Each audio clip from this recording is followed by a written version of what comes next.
What's going on, everybody? Welcome into Salt Lake Take, another episode here. I'm your host, Jared Cook, back here. We got about 3 days, I think, sorry, I had the countdown on my screen here. We're now under 3 days away. We are now under 3 days away until the NBA draft lottery is finally underway here for the Jazz and for every other team in the lottery. We're gonna do a little, breakdown of what the outlook is here for the Jazz and what we can maybe expect, what the likelihood is that they move up, who could be on the board, everything like that. But back here for another episode. So let's go ahead and fire up Tankathon here. So we got there it is. All right. What's going on, man? What's going on, Tan? I've been excited for the stream today. Thanks for doing this, Jared. Appreciate it, man. Happy to come on here. Happy you're in here. Appreciate you for showing out. But yeah, man, it's an exciting time for the Jazz, especially. Because I mean, this is the chance where this could actually change the course of the franchise. The lottery, luck of the draw, of course, but the Jazz are in a better position than they were last year to move up potentially. Last year they were sitting at 9 and they didn't move, so they're at the 4.5% chance. This year they're sitting at 6% chance to move up to number 1. They have a 26% chance to land top 4. There is a way that I can see the whole. Is it pick odds? Yes, here we go. So here's everything that you need to know going into Sunday night. Or it's actually not Sunday night, it's Sunday during the day, which I think is weird. I think every time that I've seen the lottery, at least in recent memory, it's been on the night of a playoff game during the middle of the week, and now it's on the weekend, which I was going to do a reaction stream to it. I don't think I'll be in town for it anymore. So I'll be in tap to, of course, I'll be tuned in, but it's kind of weird the way they timed it this year. It'd be like middle of the day. Probably because of postseason beyond middle of the day. But when looking at what the Jazz are working with here, they have about it was around 25% chance to get top 4. So 6% chance for 1, 2, 3, 7% chance for 4.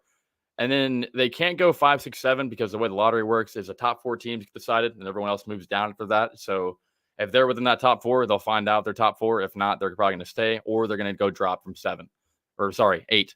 They go from 8. So the most likely spot is going to be 34% here, 34.5 for number 8, and then 32 for 9, 6.7% for 10 here, and then could bounce out of their protection, could go to OKC. It's very, very highly unlikely that Utah does not end up with their pick. As seen here, it's going to be a 0.4% chance that it falls out, and for that to happen, they would need. I think would it be 3 teams that jump up? I think they need 1, Brooklyn would need to jump up, Atlanta would need to jump up, and they would fall to 10. So they would need 3 teams to jump up ahead of them in order for OKC to gain that pick. Probably not too likely for that to happen.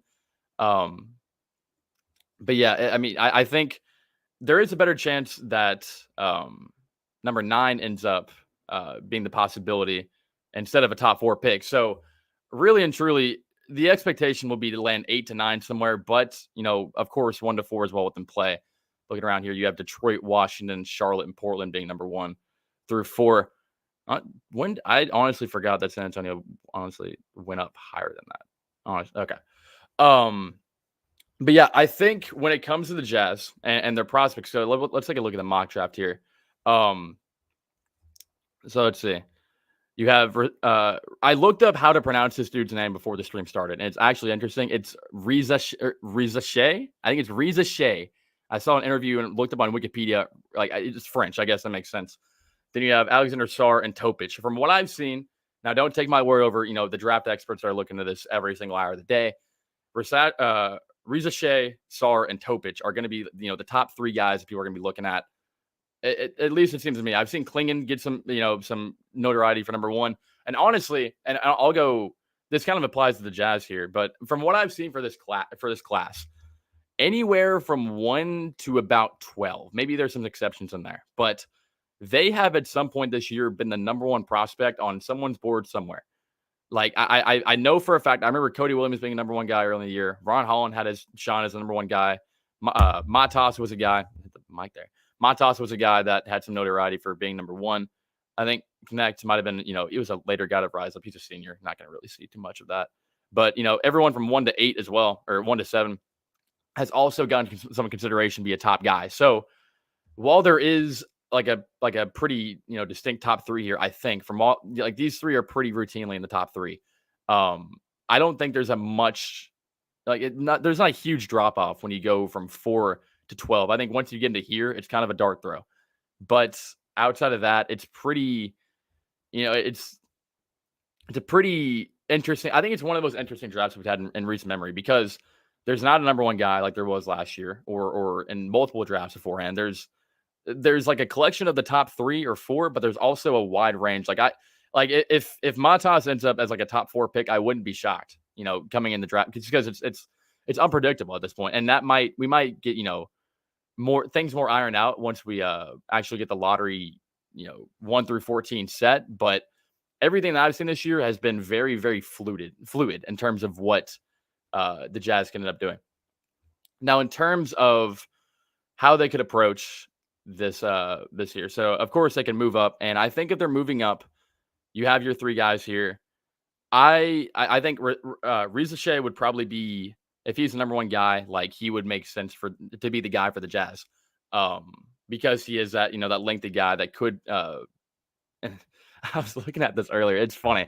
You see, I was looking at okay, strengths, weaknesses, kind of diving into what these prospects provide, right? It's international, so it's kind of skewed here, but this is not a good look. You have good draft age, but the rest of your stats are kind of weaknesses. This kind of reminds. I think it was Grady Dick last year that had the same thing. It was like positives, or very low strengths, very high weaknesses. I think that's just because it's on international, so all of his stats can be scaled based on NCAA. But I thought that was funny. I think Reza Shea could be an option here for Utah, just based off a team need, because they could look for a wing like that. And can play on both ends of the floor. I think Sarr would be very, very interesting because he could, with or without Walker Kessler, could probably be. I think if I had to pick my bid for who to be the number one pick, 2 months out, I would say Sarr would be it because he is a 7'1". He's got length. He can play on both ends of the floor. I think he's pretty raw in terms of a prospect. He's from Australia. I'm sorry, France, but he's playing in Australia right now. And his looks different because even he's international and gives some positives. Maybe Reza Shea isn't that good then. I don't know. I from what I've seen, I really like Sarr. And even on the Jazz, I think he'd be a good fit just because you can have a lineup where and he can play the 4 too. So if you wanted to keep Kessler, you could play him alongside him, and then Markkanen have a giant front court that could give teams trouble. We got Cedar Creek Curmudgeon saying, does Dalton connect? I think it's connect. Age hurt him going to the draft, or does it help based on what Utah needs?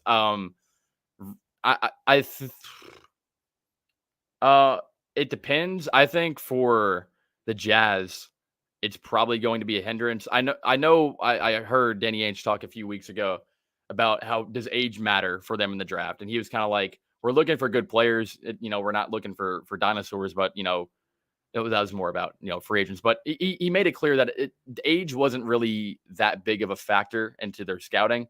Obviously, the younger guys are going to probably have the edge, but it's not going to be make or break if they really like Connect.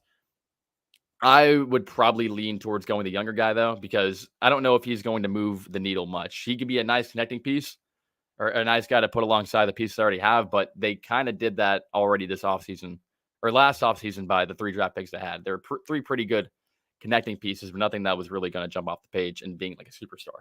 They need someone with superstar upside, even if he's not like, and we'll get into that. But seeing what the Wolves are doing with the Nuggets makes me want to get in their big. Now, yeah, that's what exactly. Like you have big teams are getting better and kind of being the trend in the NBA right now. So you want to kind of fit that mold. And I think a draft pick of Sarr, even like if Kessler is in the long-term plans or not, I think having a front court with Sarr, and you could put Hendricks in there or Markkanen, that gives you a ton of size and versatility on both ends. So, and when I'm looking at the top 3 here, let's say the Jazz, fantasy land jump up. If I'm looking for a guy here for the Jazz, it's probably going to be Sarr, just based off what I've seen from the Timberwolves, just the size, everything like that. Plus, Wemby will be in the way soon enough. Absolutely. Like you have, the Timberwolves. I'm trying to think like Chet for the Thunder. You have, Wemby. The West is going to be loaded with a ton of these great bigs, and Kessler is a great defensive big, but offensively he's not matching up. So I think you kind of want to match, what you're seeing in the West a little bit and kind of get that. And if you have the opportunity to get Sarr, I would probably land on him other than Riza Shea and then Topic. Like Topic he'd probably be a solid, like obviously passing point guard playmaking. The Jazz have kind of need that this past year. But when compared to a big that can do it on both ends of the floor, I would take that personally.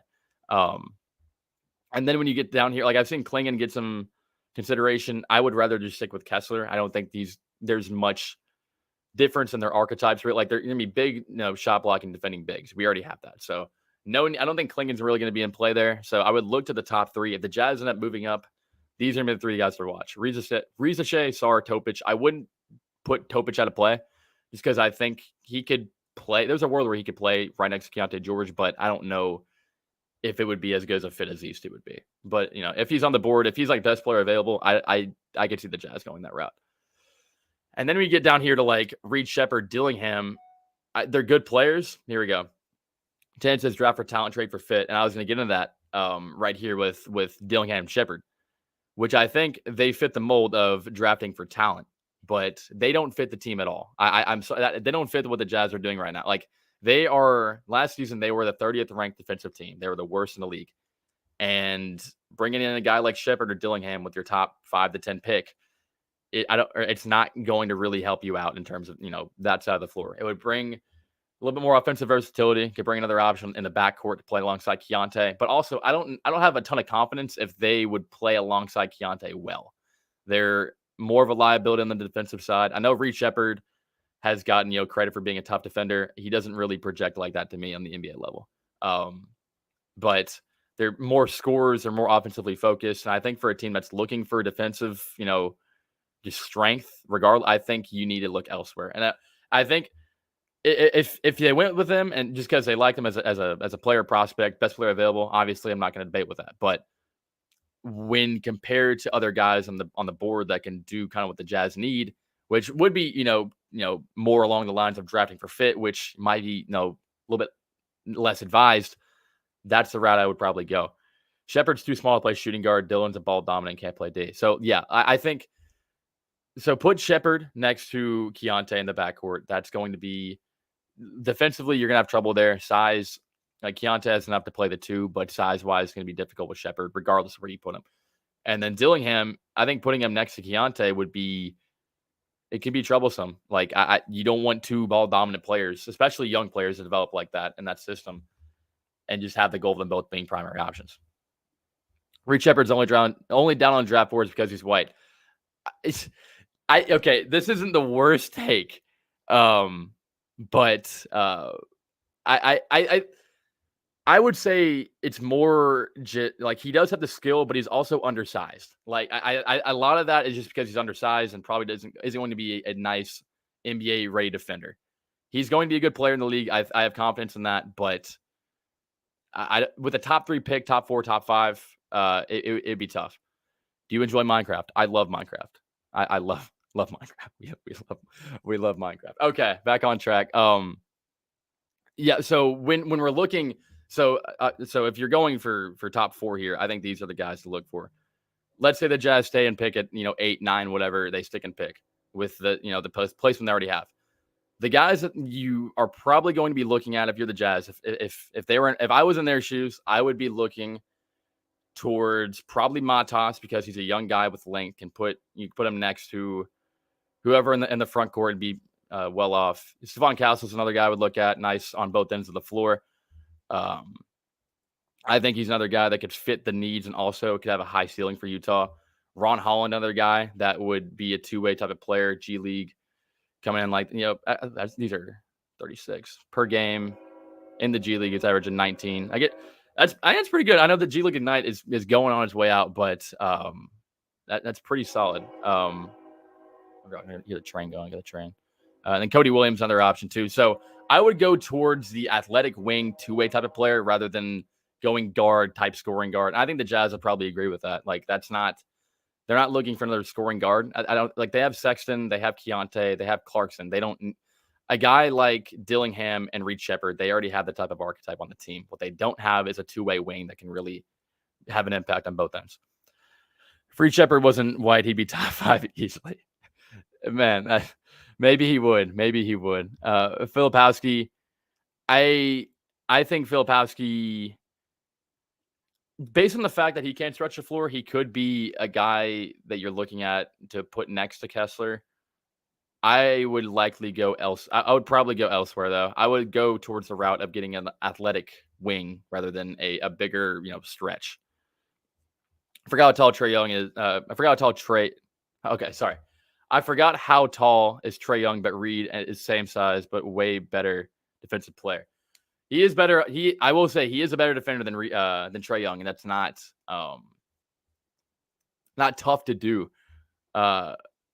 Because Trae Young's really just not good of a defender. But I would probably take Trae Young just based on being like an offensive player, being a creator. I don't know if Reed kind of has that in him. I would probably shoot numbers are crazy. I don't hate the like Reed Shepard is going to be a good prospect. I think he would be. He's going to translate well to the league. But when it comes to the Jazz, undersized, can shoot well, like that's great. But he's not one. He doesn't fit what Danny Ainge needs. Danny Ainge has he has prioritized size very well within the past 2 drafts. So I don't know if he's going to be on his board really. But I just think you need to have a better focus than shooting. Like shooting's like the Jazz they were like league average in terms of shooting. So I think you're not going to hurt the team by adding shooting. But with a top 10 pick, you could bring in someone that can shoot the ball like Reed Shepard on free agency if you wanted to. In the draft for a team like the Jazz, I think you gotta go like the route of like a Kessler or Buzelis if they're there. Maybe. What do you think about what do we think about trading our pick in a big game move? Depends. If you move up, I would probably say no, because they are like that. That would just be the chance to get a young guy to help build around Laurie or whatever. If you stay and pick at 8, I could easily see a trade happening there. I wouldn't be opposed to that, just because you're going to need a second star to put like next to Laurie in order to get this thing moving. However that happens through the draft, whatever, remains to be seen.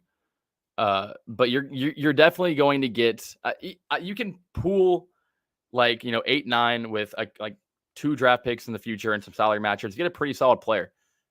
And even if that may not be the top guy, you could end up doing that. In the right move, I would be down for that. I wouldn't say just for anyone though. Like if you're telling me you're trading for Trae Young in that big game move, I would pass. But there's a few names out there I would say yes to. Utah needs Cody Williams. I think Cody Williams could be. He'd be a great pickup. Let's look at his scouting report here because I haven't dove a ton into scouting.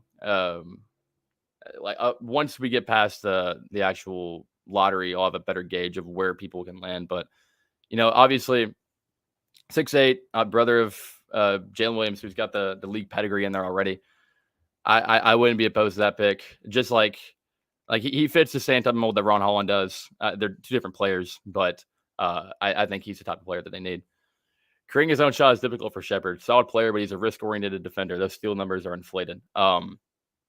Yeah, I'll take your word for it. I know you're watching the UK ball more than I am, but yeah, I have confidence in him as a spot up threat. Being kind of a guy that can be a secondary ball handler, but leading the team. You combine that with I don't know if he's gonna be a primary ball handler, and I also don't know if he is going to be.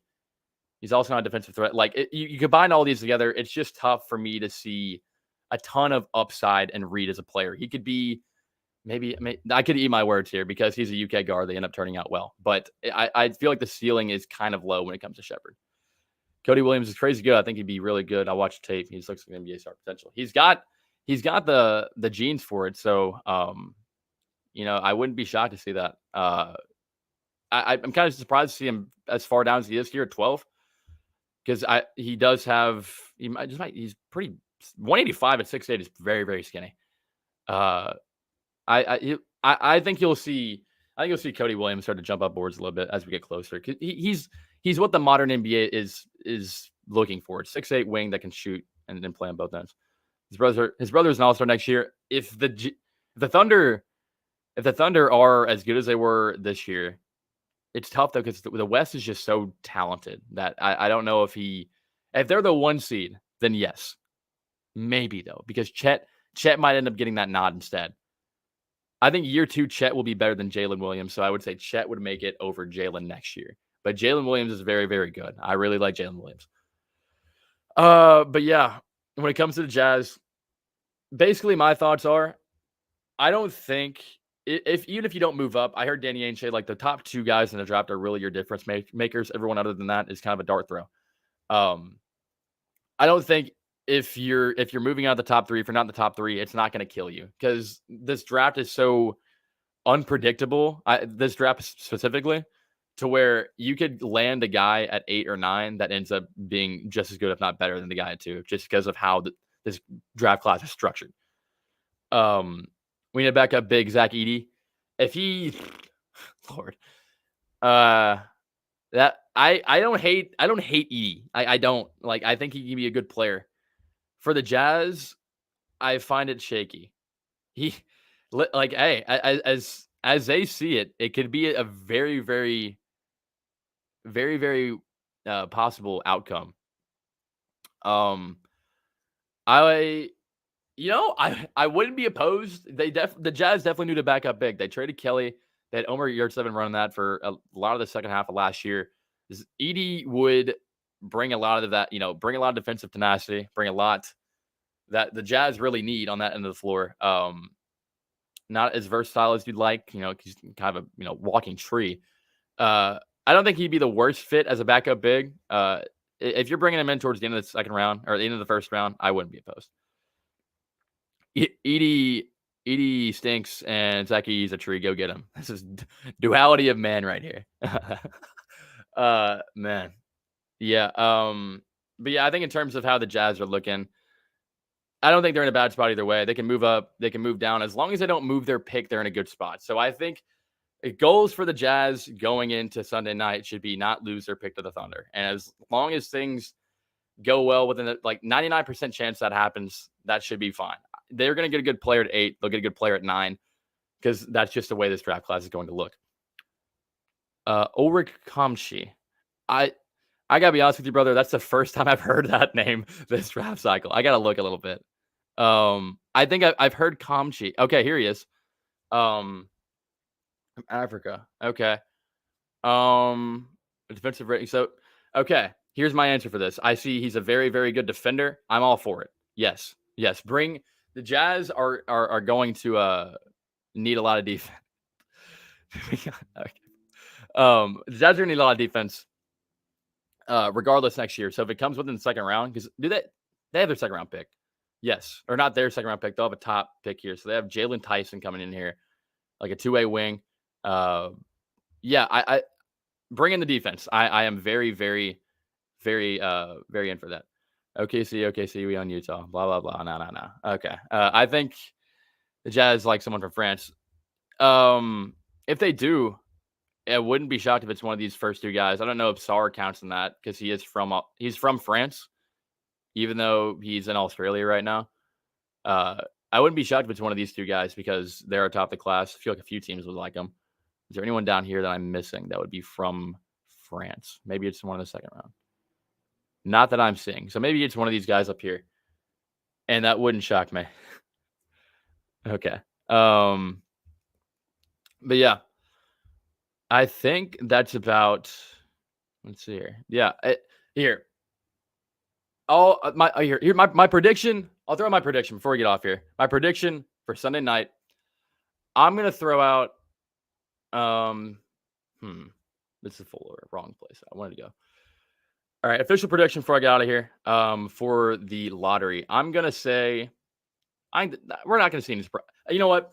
Here's my prediction, and maybe this is too pessimistic. I think the Jazz are gonna drop. They're gonna drop one. Some team from the 9, 10, 11, 12, 13, 14 is going to jump. I don't know who. That's my prediction. I think you're gonna see someone jump up ahead of the Jazz. They'll retain their pick. They'll go number 9. 32% chance of it happening. So, and let me look at. Can I see? Let me see. I'm gonna look up the lottery results of last year. Let's see results. See what we're expecting. See, like, are we due? Can I see lottery results? Draft results. Draft lottery results. Here we go. All right. So last year, the Spurs moved up from 3, 4, and 5. We didn't have a crazy team move up last year. When's the last time we had a crazy team move up? Wasn't 2022, 2021. Man, when's the last what was it 2020? Yes, okay, 2020 was when the Hornets moved up 5 spots from 8 to 3 to get LaMelo. That's the last time any team has moved up more than 5 or 5 plus. Um, so I think we're due. We're due for a surprise here, and that's my prediction. Sunday night, third pick. All right, BB saying third pick. Third pick, Sunday night. That I wouldn't be opposed to that either. Obviously, like I bring that on. Absolutely. We dropped the shoot at 10. The universe rewards us with number one next year. And if this happens, bring it on because that means the kid, the how am I blanking on his name? The good prospect that's from USA, the white kid, whatever his name is, I'm blanking on it right now, but he's going to come here. Lottery is rigged. It could be rigged. It could be rigged. Um, if the Jazz don't win, I think it would be rigged. That's going to be my narrative here. Yep, yes, sir. Thank you, thank you. Yep, Cooper Flag. Cooper Flag is going to be the guy. He's going to be in a Jazz uniform next year. Just now, Cooper Flag to OKC. Would that even be possible? Don't know if I can see the 2025 board. Uh, that would be impressive. I wouldn't be shocked because they have every pick under the next half decade. So uh, it could be possible. You really think they're watch or you really think that they're watering the wreck? There's no way they want Victor Wembanyama to go to the Spurs. Um, yeah, that could I no, I wrote an article last year. I wrote an article about a conspiracy theory about how the NBA could rig the draft for the Jazz, which was like have the French ties. Rudy Gobert, he has a French fan base. I tried to rig the lottery in the favor of the Jazz last year. It didn't work in my favor. So if someone really is rigging it, it's not me. I wish it was. You want to tank against them to make you sad. We got, we got, we got some conversation on there. Nas Reed to Utah next year. I love Nas Reed. I had a tweet about him the other day. Going crazy in the fourth quarter of that game. Was it in yeah game one? He went insane. If he bringing Nas Reed on board, I'd be absolutely a fan of this. I don't know if they'd want to get rid of their sixth man of the year like that. Um, or I feel like they're going to do everything they can to retain him. That would be my course of action if I was the Timberwolves. But uh, if they have the opportunity to go get a big man like that that can defend and come in and play some backup big minutes, I'm all for it. So the Jazz are going to end up getting that anyways. They need a backup big. So if it's Nas Reed, great. If it's someone else on the market, that'd be great too. But they need a defensive big to back up Walker Kessler to come in and help when he's out of the game because the Jazz didn't have that last year. Okay. But yeah, a little bit of lottery talk here today. I feel like that's about all I can cover because at the end of the day, we're just gonna figure out where everyone lands in 2 days. Hopefully, the Jazz are moving up. But yeah, appreciate everyone for showing out today. We had a pretty poppin' chat.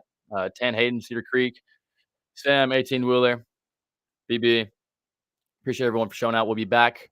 I wanted to be back here on Sunday to do a live stream reaction. I don't think that's gonna happen. So I'll be back next Thursday to talk about. I could do Sunday. Okay.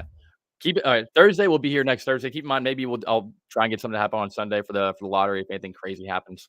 But regardless, we'll be here next week to talk about maybe some draft happenings, what to look at for the draft, what prospects to keep an eye on, things of that nature. But yeah, appreciate everyone coming in here today. Sure to tune in on our website, si.com/NBA/jazz. If you like hearing from me, be sure to follow me on Twitter at JJ or double J Jared Cook, however you want to say it. But yeah, man, appreciate everyone for showing out. I'll be back 7 Eastern, 5 Mountain Time next Thursday. All right, see y'all.